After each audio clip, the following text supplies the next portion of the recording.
Because of the ongoing war between Russia and Ukraine, it is becoming increasingly difficult for Vietnam to maintain its policy of purchasing military equipment from Russia.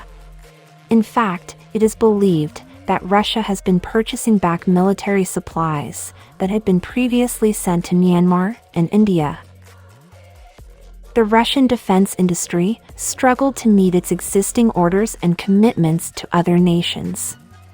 The well-known example is India's acquisition of S-400 missile defense systems.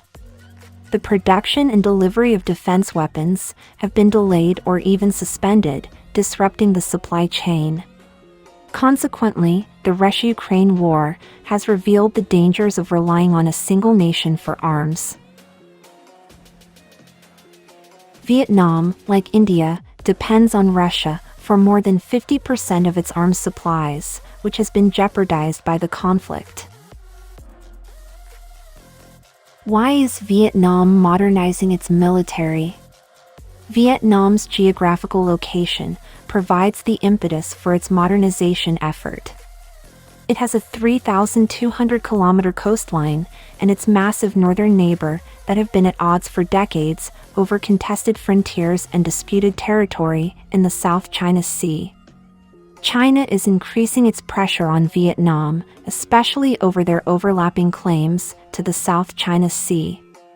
In fact, there are some experts who feel that China could attack Vietnam before it attacks Taiwan.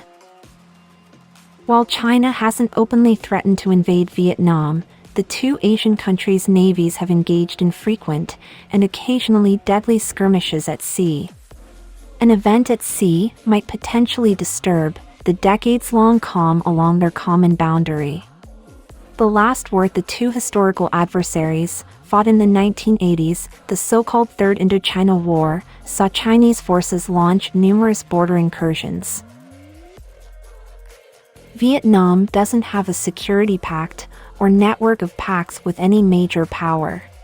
Since the end of the Cold War, Vietnam's foreign policy has been non-aligned, which means that China could attack without worrying about retaliation from bigger countries.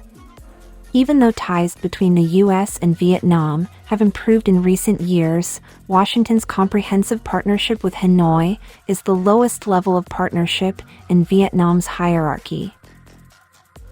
Therefore, Vietnam has two choices. The first is to produce high-end defense systems indigenously. However, producing high-end military equipment indigenously for a country can be a very difficult task. For example, it took India many years to become self-sufficient in missile technology. Secondly, it must diversify its methods of defense acquisition across the globe. Why Vietnam wants the advanced BrahMos missiles from India? When facing an attack from a bigger and more advanced navy, a navy needs both offensive and defensive capabilities to be able to fight back. For a small navy like the Vietnam Navy, that is still getting better, knowing naval tactics is very important when going up against bigger and more technologically advanced foes. Vietnam needs countermeasures and electronic warfare systems, anti-submarine warfare weapons, coastal defense missiles, surface-to-air missiles, submarines, and the most important, anti-ship missiles. Vietnam has shown that it is ready to keep a peacetime deterrent and a dangerous wartime weapon by spending a big chunk of its budget on a submarine fleet and both offensive and defensive missile systems. This is an important step towards ensuring the country's territorial sovereignty.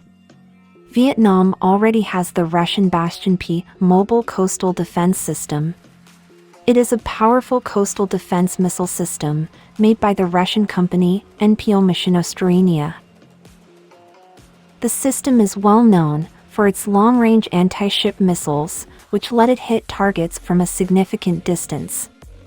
It uses high-speed anti-ship missiles called P-800 Onyx, which have a range of about 300 kilometers and can go very fast. But because of the war in Ukraine, Russia couldn't give them spare parts, because factories had to put their own needs first. Russia is also running out of chips for its weapons, because the West has put in place sanctions. Some of Russia's weapons use Western technology, because Russia doesn't make many of the computer parts it needs. Even the US needs foreign-made chips for some of its weapons. Also, the Russian weapons companies don't just use any parts they can find. Even the most common chips have to go through a strict bureaucratic process to make sure they don't have backdoors that could be used by the West to spy or cause problems. This has also slowed down the production and export of its systems. On the other hand, the sanctions that the West has put on Russia have not hurt BrahMos production. Even though the BrahMos missiles still use Russian parts and raw materials, the amount of local work has gone from 15% at the beginning of the project to over 70% now. BrahMos Aerospace is now making the missile better by making it lighter and smaller so that it can be carried on a light combat fighter jets. Vietnam may have become more interested in getting the BrahMos systems because of this. In the middle of the 2000s, India tried to sell the BrahMos missile to Vietnam. Vietnam thought about getting the BrahMos missile, but in the end, it decided to buy the Russian-made Onyx missile.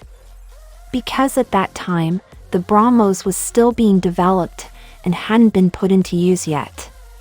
One more reason is that the BrahMos missile, which is derived from the Onyx missiles, is far more advanced.